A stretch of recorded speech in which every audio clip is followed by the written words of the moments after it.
Do you think the others are making good progress? Hope it's all going smoothly.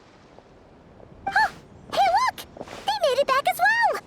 Flintz! Llama! How did it all go? All is well, thank you. Nefer and Yehoda had to stay at the curatorium to wrap things up, so they won't be joining us for now. I ran into Miss Anefa and Miss Aino on the way back. Their work is still in progress, so I suspect they won't be back for a while either. You seem rather cheerful today, Mr. Flintz. I certainly am. I achieved what I set out to do and came away with more than I bargained for. Fighting alone can get quite tedious, but I had the good fortune to run into a pair of brave young warriors. We meet again. How have you been? Albedo! What are you doing here? Thankfully, tracking you down turned out to be a lot simpler than we envisaged. These two courageously lent me a hand while I was fighting the Wild Hunt. When they told me they were Servarka's colleagues, it all made sense. And given how people of outstanding talent tend to cross paths, it's no wonder you're already acquainted. So, who's your travel buddy, Albedo? Why don't you come and introduce yourself?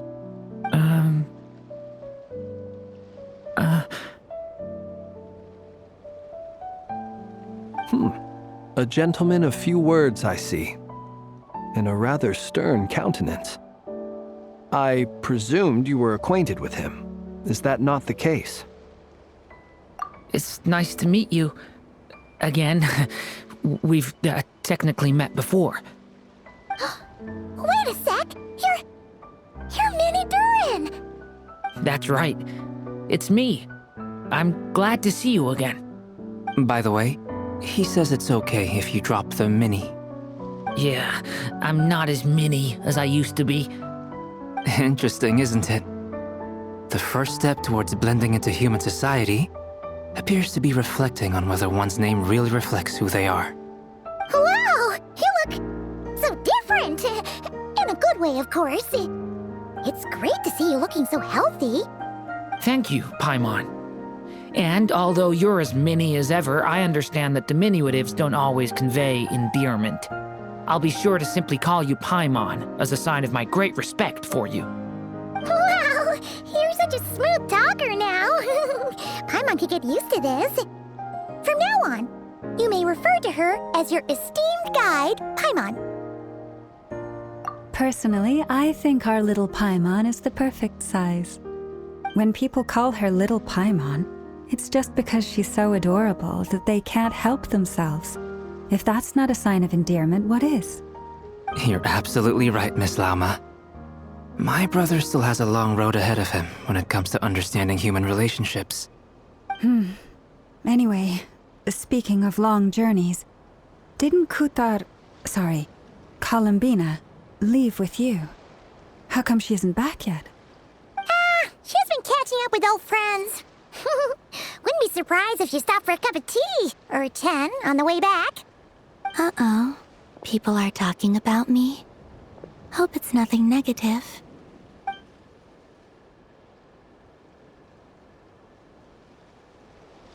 Judging from your expressions, I'm guessing it all went well?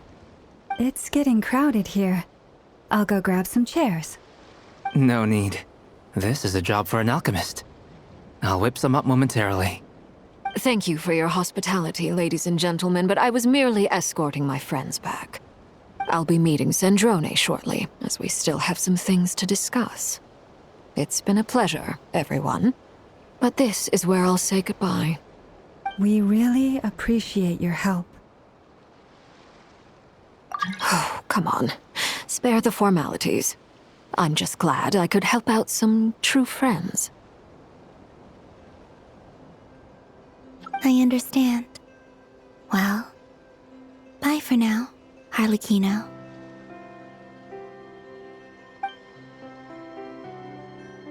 Oh, this place is hopping. It's probably a good thing one of us left. Otherwise, we might not fit all these people in. Are you saying we're about to run out of chairs? As a matter of fact, I am. Come on in and see for yourself.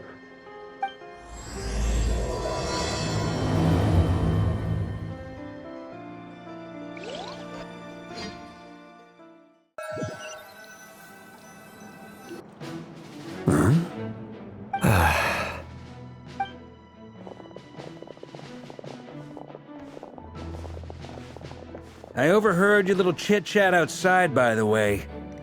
With Miss Columbina's colleague gone, we should be back to the original crew plus the other colleagues I brought in. Though, it looks like we have another new face. Someone else managed to rope in a colleague too? Frankly, you and Paimon are the only people I know here.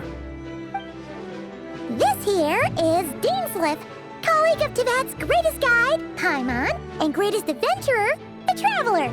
Well, not exactly colleagues, more sort of friends. When someone else jumps in to do the announcing, you know you're speaking to someone important. Let's hear what he has to say. Note to self. Once Paimon knows your name, the rest of the world will soon follow.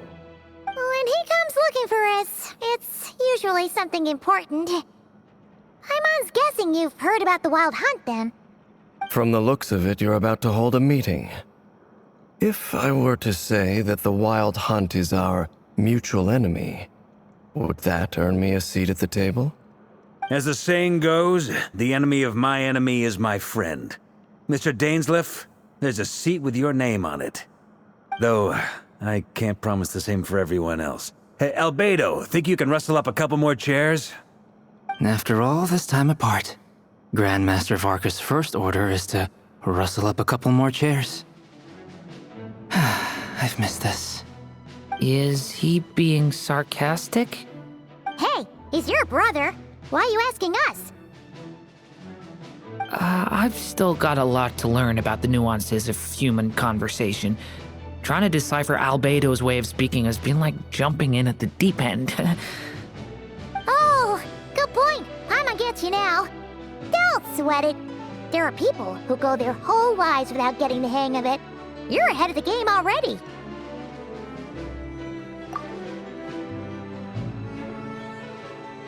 I wonder what's taking Nefer so long. Perhaps you should go and check in with her. If anyone can hurry her along, it's you. I just got back from the curatorium. Besides, aren't you curious to see what's taking her so long? Miss Nefer doesn't strike me as the type to share secrets. And since gathering intel is her specialty, I'm guessing she'd prefer to keep her methods confidential. Under such circumstances, would it not be tactless for me to impose? Oh, but it's fine for me to impose. What can I say? You have an unrivaled ability to garner people's affection, Miss Moonchanter. Besides, you have far more in common with her than I do. All right then. Impressive. She barely fought back at all. I admire your powers of persuasion, my friend. As I'm sure Miss Lauma will realize soon enough, the trick in life is to always pitch in with other people's responsibilities so that you can be selective with your own. Another trick is to simply hide in the background. Spoken like a true sage. Anyway, looks like we've got some time to kill before the meeting. Let's take a little breather, folks. And feel free to chat amongst yourselves. We'll get down to business once the other two arrive.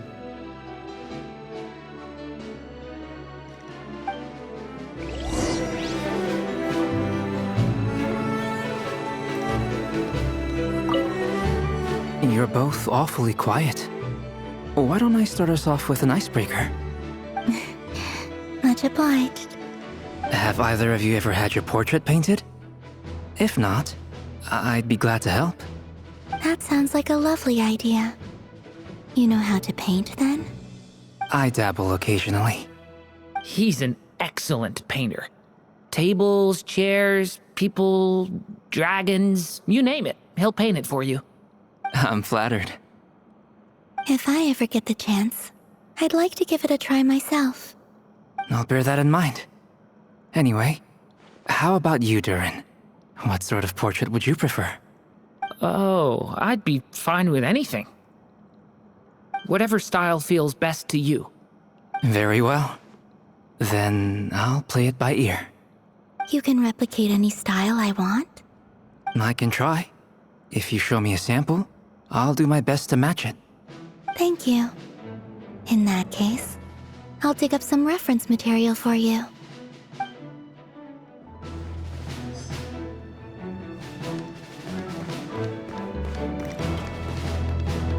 Is there something you'd like to say to me? Yeah! For starters, why'd you just show up here without even giving us a heads up?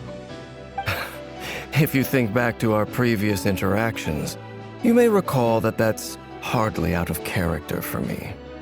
You do have a point there. Oh yeah! You'll need to find somewhere to stay the night too, right? Want to tag along with us? You never know. We might get a group discount. Sure, let's do that. Great! Paimon will handle it! And in return, we can get Dainslift to be our very own personal bodyguard. If that's what you had in mind, you should have said so sooner. I'd be happy to help. Oh, okay then. Paimon was only kidding, but good to know. Anyway, since we're all here together, we might as well watch each other's backs. That's just what friends do, right? Indeed. Thank you.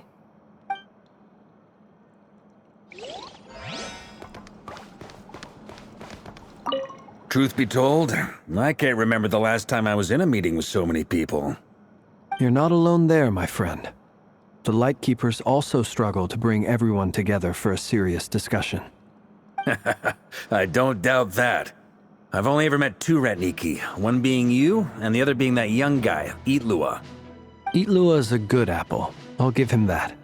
He's kind, honest, and regularly delivers supplies to my lighthouse.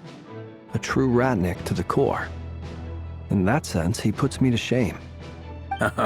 So you're what? A fake Ratnik? That's what it sounds like you're saying. But I get the feeling that's not quite what you meant.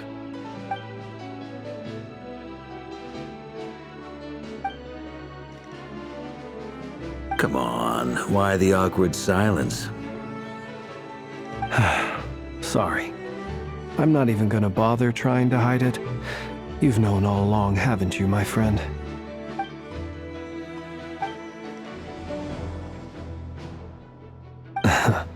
Now that was an awkward silence. Let's just keep this between ourselves. Probably best if Itlua doesn't know, huh? That goes without saying. Gotta be careful what you share with youngsters, after all. Anyone else in the know? Let me guess. The Traveler and Paimon? It's dangerous being too sharp for one's own good, you know. Then, in the name of the Animo Archon Barbados himself, I swear, your secret's safe with me. When we went for drinks, you said that you and Barbados were practically best buds. In the light of that claim, do you really expect me to take your oath seriously? Of course. Just as long as you don't go spreading around the fact that I'm close with Barbados, all right? Fair enough, then. Nothing like a bit of mutual leverage to seal the bonds of friendship.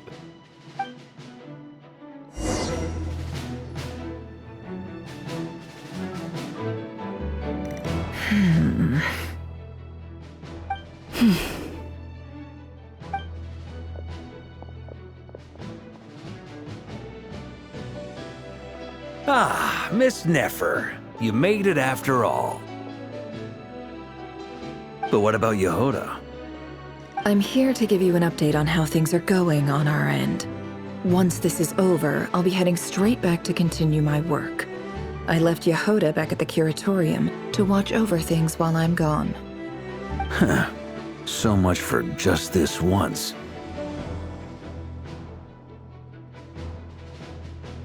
Shh! Not so loud! We're on a roll here. What if she remembers and suddenly decides to back out? Did you say something, Mr. Varka? Huh? I didn't say anything. Right, Flintz? Must have been a frog. They get so noisy around here at nighttime. It's like they're putting on a concert in the background. Anyway, before we begin, there's a few introductions to make. Let me start by saying that it's an honor to be speaking before so many distinguished colleagues and collaborators. First up, we have Miss Lauma. As Moon Chanter, she's the leader of the Frost Moon Scions, a local religious community in Nodcry. Then there's Miss Nefer, boss of the Curatorium of Secrets, an intel gatherer extraordinaire. Nefer is leading the investigation into Rerer's background, assisted by Yehoda and Lauma. From the little I've heard, they're making some great progress. Over here, we have Mr. Flintz, a ratnik and guardian of the abandoned lighthouse. In our last operation, he courageously distracted the Wild Hunt to buy time for the rest of us. For those of you who've never met, this is Mr. Albedo, a renowned alchemist and captain of the Knights of Favonius investigation team. By his side is a new face for us all, myself included, Mr. Durin, who has come to lend his aid. Next up, we have the Moon Maiden and former Fatui Harbinger, Miss Columbina. Then we have the Traveler, who's earned more titles than I could possibly hope to list out, so I'll spare you the rundown. And Paimon, the ultimate travel companion and quite possibly the best guide in all of Tevat. Wow! That's a lot of people! Great turnout! Miss Nefer, it looks like you might have another job coming your way, so, congratulations on the booming business, I guess. You think I haven't got enough on my hands as it is? Who's looking for me now? That would be me, Miss Nefer. I have a commission for you. And you are? Who I am doesn't matter right now. What does matter is that I'd like you to gather more intelligence about the Recher of Solnari. Well, it's not as if we never take on anonymous commissions. But in your case, I'll have to decline. I'm gonna take a wild guess and say your job's probably more hassle than it's worth. Something about you seems like bad news. It's my eyes, isn't it? Conrian, I assume. And what's with the mask? Are you trying to hide your identity? In any case, the fact that you're even still alive raises an awful lot of questions for me. My name is Dainsleif. And yes, I am from Conria. As I'm sure you're aware, the Recher of Solnari's real name is Rerir. He was once an acquaintance of mine. Really? Then you must have been quite an influential figure yourself. You flatter me, but none of that matters anymore. My point was simply to clarify why I have asked Miss Nefer to investigate Rerir's background. So you're both from Conria, and it sounds like you used to be friends? What am I missing here? Surely you already know how he became one of the Five Sinners. I'll tell you everything I know. The history of Conria, the names and identities of the Five Sinners. I remember it all like it was yesterday. I have never spoken openly of this before. But the truth was exactly as people say. The Five Sinners were each driven by their own desires, and it was by playing upon these that the Abyss tempted them to their fall, tearing Conria apart in the process. The visionary, Vedifenir, who wished to foretell the future. The wise, Haroptatir, who sought limitless knowledge. Gold, Rheindotter, who desired to create life. The foul, Surtologi, who pursued supreme strength. And last, but not least, Recher of Solnari, Rerir, Ravager of the Moon. Of the five, Rerir is the only one who remains a mystery to me. He never harbored grand ambitions, so what changed in the space of a single night? How did he come to fall like the others? In other words, you're saying that his change came as a shock to you, and you have no idea what actually happened? That's right. You mentioned how the Abyss tempted them, which led to their fall. But what did that look like in practice? And what other context can you give me about the events of that time? The more detail you can give me, the better. Strangely, now that it comes to it, I hardly know where to begin. The fateful night took place during the era of the Eclipse Dynasty. One day, my elder brother, the visionary, Vedifenir, was summoned to the palace by the Vinster King, only for the king to gouge out his eyes and cast him into the dungeons. When I came to hear of this, my fury knew no bounds. I gathered together every ally I thought I had, and together, we set a night to storm the palace and free Ved. Centuries on, the memories of that night still haunt me like a never-ending nightmare. We broke through the palace gates, just like we had planned, each striking towards our separate targets. But then, I was betrayed. Even Vedifenir, the very person I had come to rescue, abandoned me and partook of the Abyss's power. So, it's personal after all. Then tell me, Mr. Dainsleif, what price are you willing to pay? You, of all people, must know that nothing comes for free. I cannot say what price would be worthy of such a commission. But know this. Rerir was not always a madman. Believe it or not, there was a time when he was just an ordinary man, working for the Conrian Intelligence Service. Uncovering the truth of Rerir's past is the only way to unravel this mystery. But before you decide if you will accept my commission, I will tell you more about him. Enough, I hope, to help you plan your next move. Sounds pretty good to me. Feels like we just flagged down a random passerby, only to discover he's actually a master strategist who has a score to settle with our enemy. Can I borrow your halo? It could be useful in the lighthouse. Hey, enough with the wisecracks! Besides, isn't that lamp of yours bright enough already? Relax. It was meant to be a compliment. If that was a little over the top for your liking, I'll make sure to tone it down next time. I'll give your proposal some serious thought, Mr. Dainsleif. Let's speak in private once the meeting is over. Before that, there's a few things I'd like to share.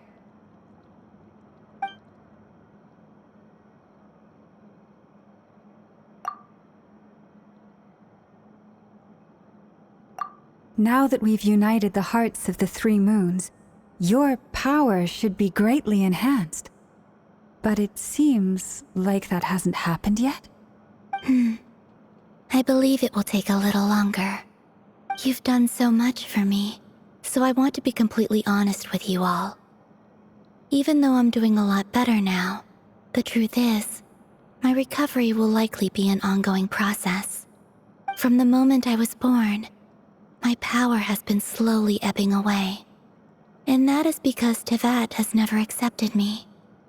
Even with the moons united as one, it seems my rejection cannot be undone. So far, I have yet to find a solution. It may turn out to be a problem that will plague me until the day I finally leave this place behind. Even so, I will do everything in my power to help you drive out the Rehir of Solnari. As Arlecchino put it, this is not about chasing the spoils of victory. It's just a gesture of heartfelt gratitude. Kutar.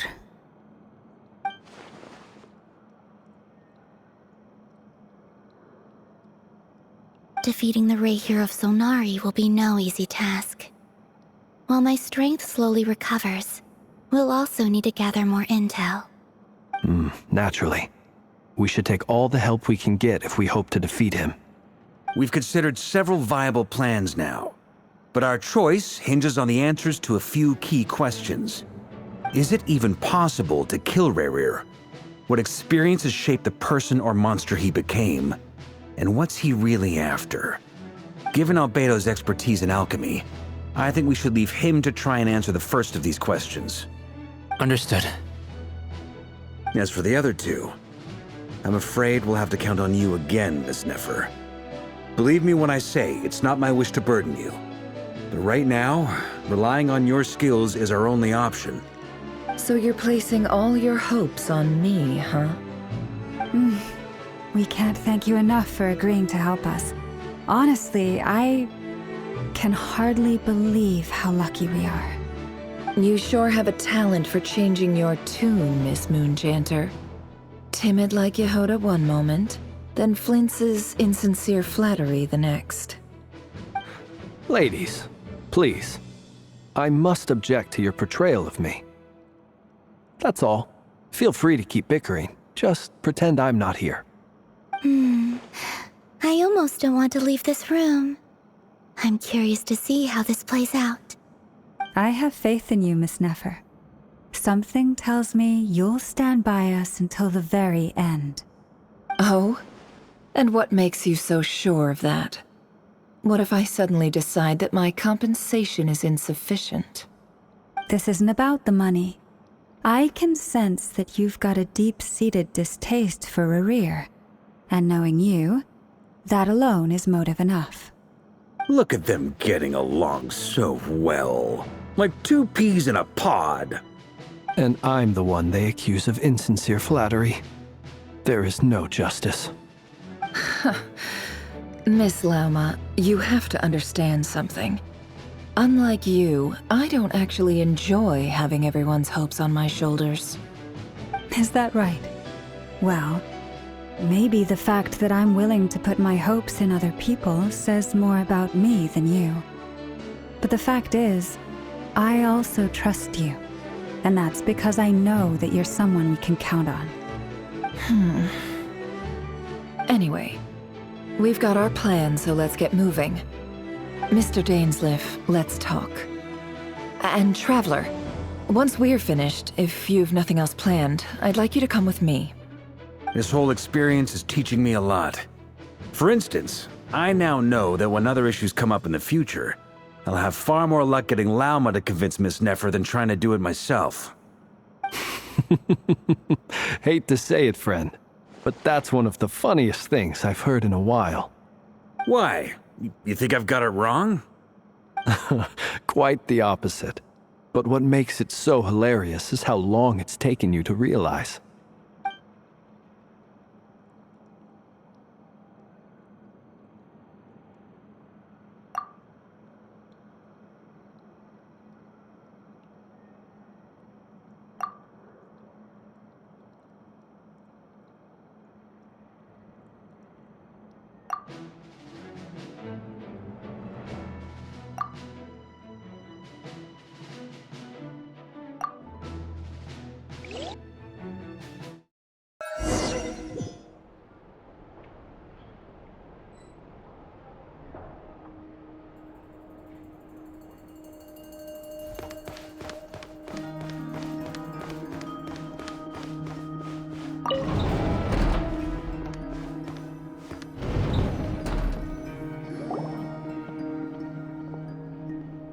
Thank you for waiting.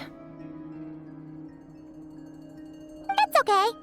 We actually used the time to help Dainsleif get a room at the hotel. That's very considerate of you.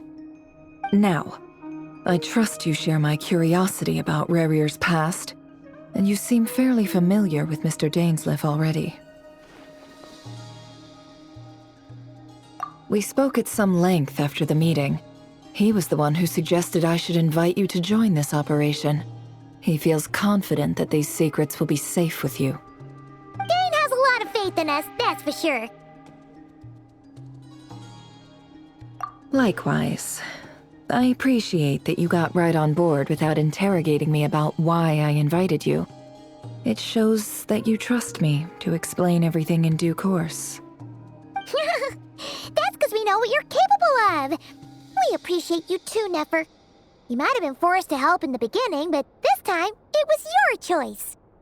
That's one way to put it. Another is this, that once a decision's been made, it's set in stone. After that, my only goal is to see it through. Alright, so here's how it is. I'm going to access Rerir's thoughts again using my confidential method. Now, I'm sure you've seen things like this before on your travels, so you're surely well aware of how dangerous it can be. The reason I've gathered you all here is to ensure my safety during the proceedings. I plan for us to enter the fragment of his consciousness together, and once inside, I will focus on searching for information. Think of this as a diving expedition into someone's brain. If I'm the diver, you are my safety equipment, tasked with keeping me alive while I'm under the surface. Once the ceremony begins, we will all be spying on privileged information. But in the interests of safety, you must remain absolutely silent at all times. We will discuss our observations after the ceremony has concluded. Lastly, any individuals of a weaker constitution are advised not to partake in the ceremony. In any case, Paimon has her own job to do, which requires staying in the room but not joining the ceremony.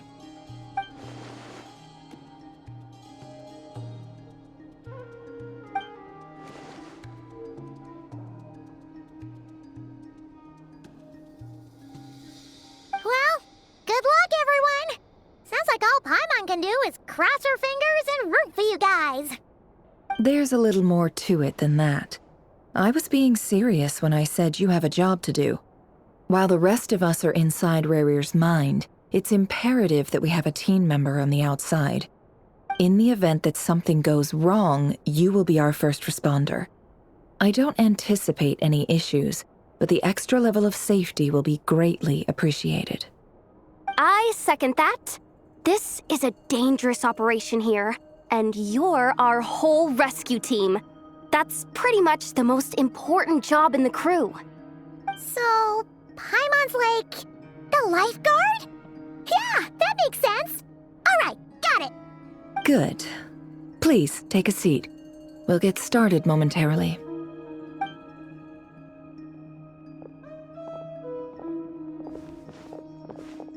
So, did Mr. Dainsleif tell you anything else? He told me that he believes Rarir kept some big secrets in his life. He's not sure that they were the cause of his eventual downfall, but he's asked me to uncover what those secrets were all the same. But surely you're not planning to go through with this, no matter the cost. If you think that, you'd be overestimating me. I'm a businesswoman, not a mercenary. But I do have my own professional reasons for taking this job. You think I'd turn down the opportunity to get a first-hand glimpse into Conrian history? No chance. Well, as long as you don't let morbid curiosity get in the way of safety concerns, we're good. We'll do whatever we can to help you. You're such a killjoy.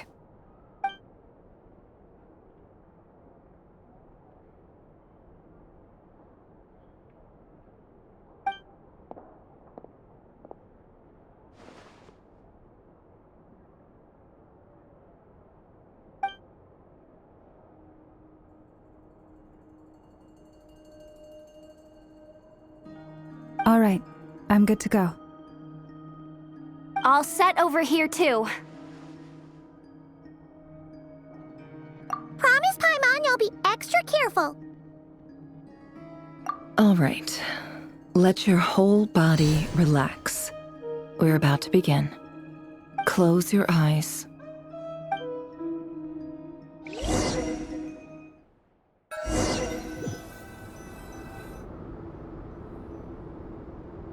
Phew.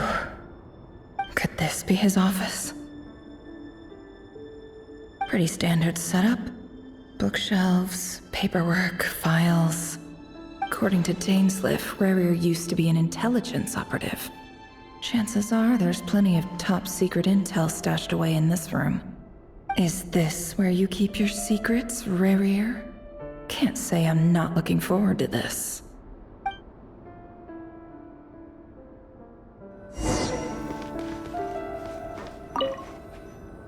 A file tucked inside a folder. The title reads, Dear Breakfast Shop Owner. It's a list of names. But at this stage, I have no idea who any of them even are.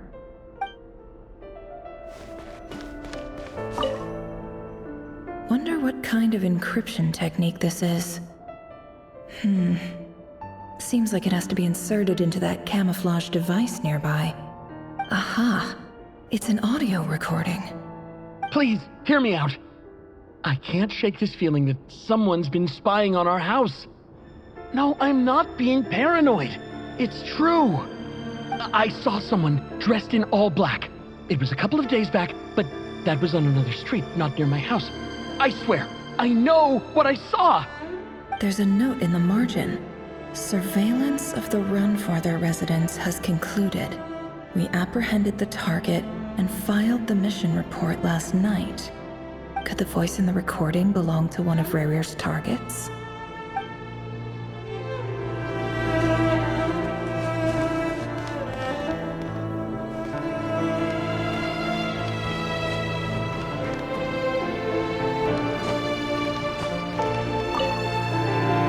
Bookshelves full of documents. Looks like these are all files, packed with the personal details of individual Conrians. The Crimson Moon dynasty preceded the eclipse.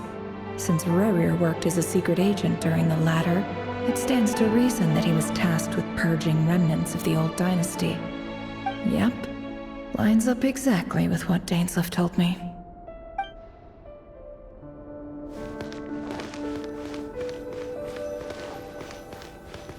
He looks even gloomier than last time.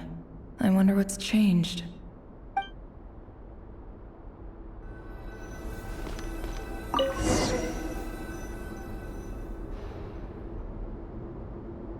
Today's files are in. Time to wade through them, just like usual.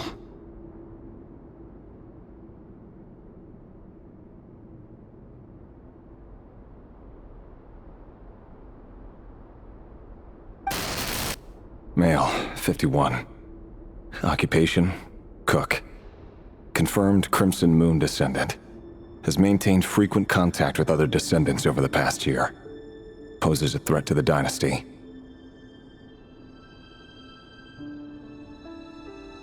Neutralized.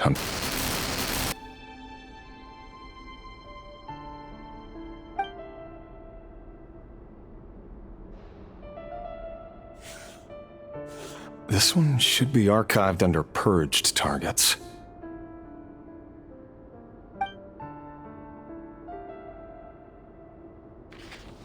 Female, 23. Occupation, office clerk. Confirmed Crimson Moon descendant. Has maintained frequent contact with other descendants over the past year. Poses a threat to the dynasty. Neutralized.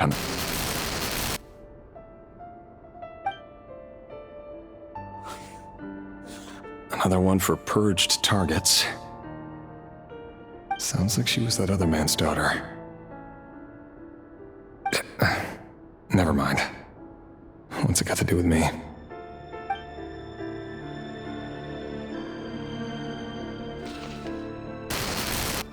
Male, 40. Occupation, teacher. Confirmed Crimson Moon descendant. Has been observed making contact with other descendants during the past year. Poses a threat to the dynasty. Neutralized on...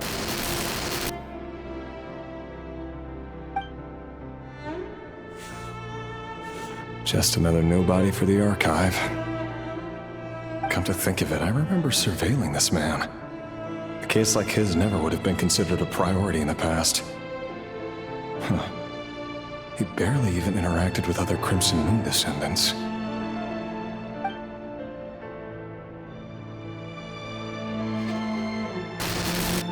Female, 16.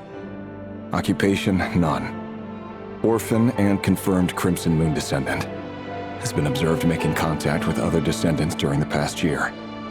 Poses a threat to the dynasty. Neutralized on...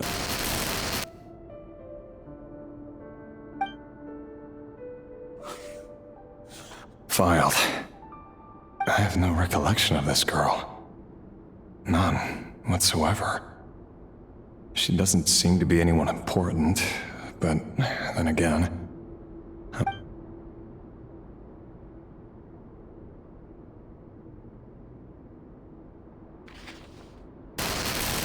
Female, 13. Occupation, none. Orphan and confirmed Crimson Moon descendant. Has been observed making contact with other descendants during the past year. Poses a threat to the dynasty. Neutralized and...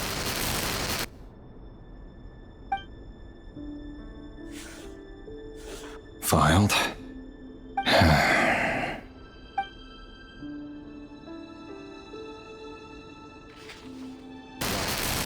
Male, 11. Occupation, none. Orphan and confirmed Crimson Moon descendant. Has not been observed making any contact with other descendants during the past year. Poses a threat to the dynasty. Neutralized and...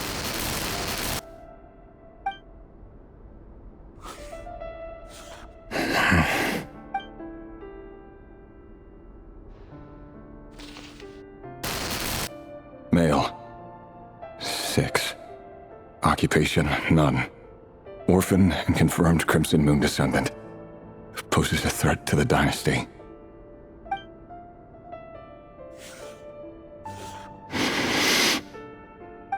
It's funny, isn't it?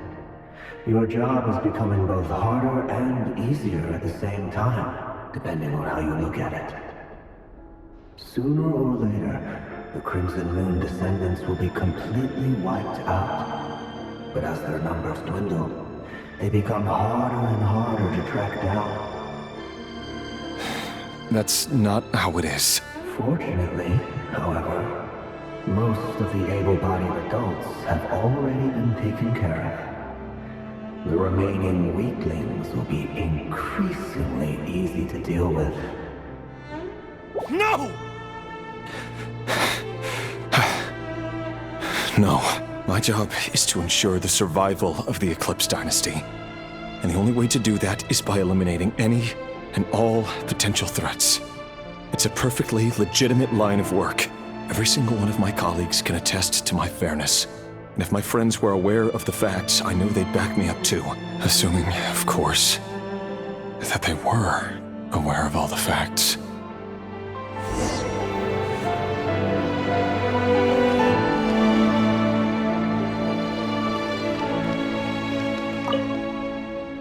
A box containing a ring inlaid with a precious gem. Must be for his girlfriend.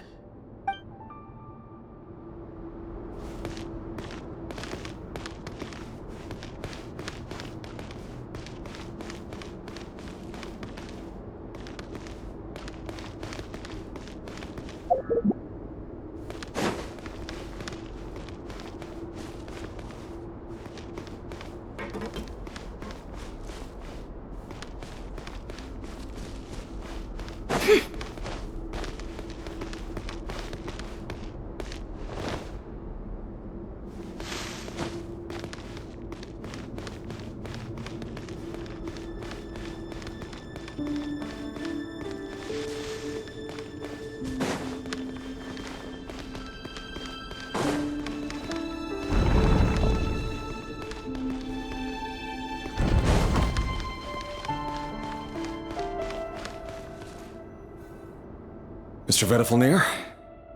It's been quite some time since we last met.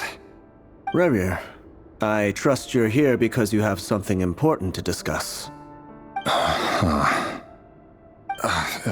Forgive me. I wasn't tuning out, it's just, I noticed you didn't even phrase that as a question. As if you knew I was coming. Tell me, does someone in your position ever feel the need to ask questions at all? It is indeed within my power to foresee certain things. Things like your arrival. I was just thinking. It won't be long before I'll be inviting both you and Dane to my wedding. That isn't a lie, but nor is it a fact as such. It's a wish, isn't it? No fooling a prophet, is there? Ever since that day we met for drinks, I knew it was only a matter of time before you came looking for me. Does it feel good? Knowing how the future will unfold. I'm afraid the notions of good and bad fail to capture the complexity of what such a power entails. Once you've seen what will come to pass, it can be all too easy to succumb to fear and melancholy. Unless, of course, you learn to abandon these feelings.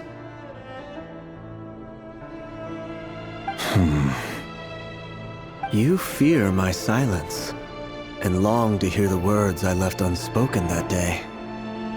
That's right.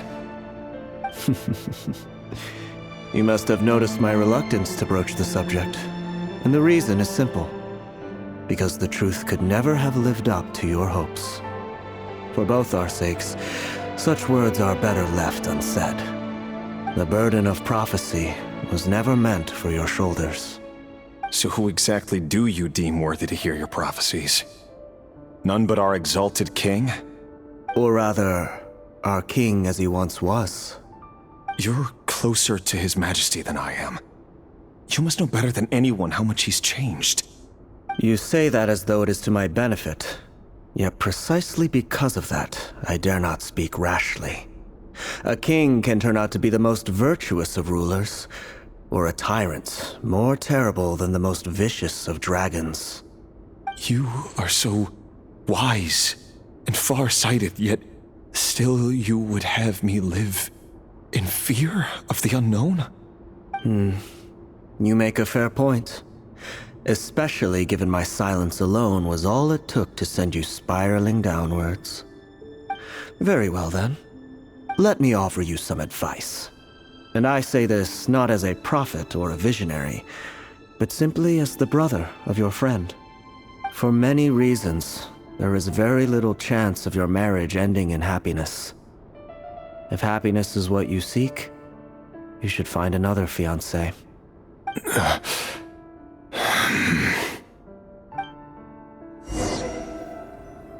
Hold on. There's that same black fog again. Could this memory belong to Thelindis? Guess I'd better tread carefully.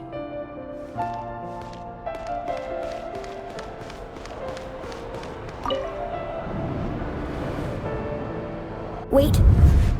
Hear me out. This time we finally got a clear look at his face and learned his true identity. His name is Rayrir, and he claims to be one of the king's guards. What did you say? A cruel irony, isn't it? The man you're set to marry leads a double life as a brutal executioner. Why are you telling me all of this now? Simple. It's because I want you to kill him. You are the only person he would never suspect. No, absolutely not. I would never dream of doing such a despicable thing. So you'll just stand by and watch him slaughter us to the last? Do not forget that the blood of the Crimson Moon flows in your veins too. The blood of the Crimson Moon? What does that matter now? The dynasty has long been dead and gone. You think that alone is reason enough for me to throw away everything I have? Why wouldn't it be? You two were once a child of the Crimson Moon, just like me. Don't tell me you've never felt so much as a flicker of fury for the way we were trampled into the dust. As long as you promise to abandon this pipe dream of restoring your dynasty, I can try to persuade him. Or have him persuade the Vinster King. Persuade the Vinster King? Do you even know why he's so obsessed with hunting us down? Why he keeps trying to force us to hand over our secrets over and over again? Or why we refuse to give up on restoring the dynasty? The Vinster King. A blind fool. His eyes clouded by powers from beyond this world. A petty little man with a miser's heart. And he dares to sit upon the throne? Mark my words. Sooner or later, Conria will fall. And it will be his doing. If you can't bring yourself to do it, so be it. Just you watch. It won't be long before calamity descends upon us all. The Rayrir of Solnari. That really is quite a secret you've been keeping from me, Rayrir. But who am I to talk? Am I really any better? I've kept my own past a secret this whole time, too. Love should be built on honesty. But ours was born from lies. And yet, is it really so wrong to hide things that would only make life harder? If we don't cover up the parts that no one else should see, how can we go on pretending to be normal? Vedifulnir must have known all this. And that's why he made his prophecy. In the end, nothing stays hidden forever.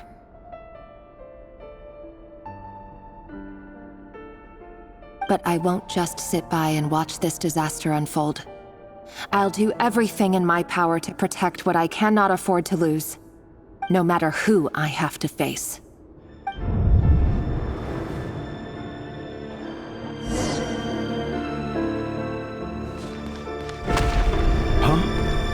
Was that Rerir who just walked past the window? Doesn't it give you the chills that he still takes the same road to work every day? As if nothing ever happened. Those people at the deli. Enough already. They're clearly pretty taken by their own disguises, so just smile and play along. Pull the rug from under beasts like that, and you risk having your throat torn out. Deli? Oh. They're talking about those people from the opposition. Right. I'd almost forgotten they used to run a deli. People of no consequence always vanish so easily. And no one even remembers them.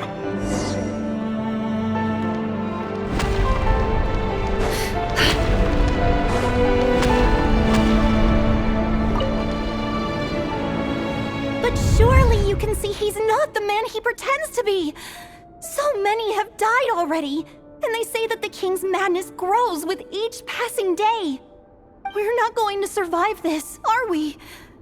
But why does it have to be this way? Do we really deserve to die just because of the blood that runs through our veins? Felindis, are you even listening? Sorry, Freether. My mind was off wandering. I heard you, though. You're talking about what Rerir said.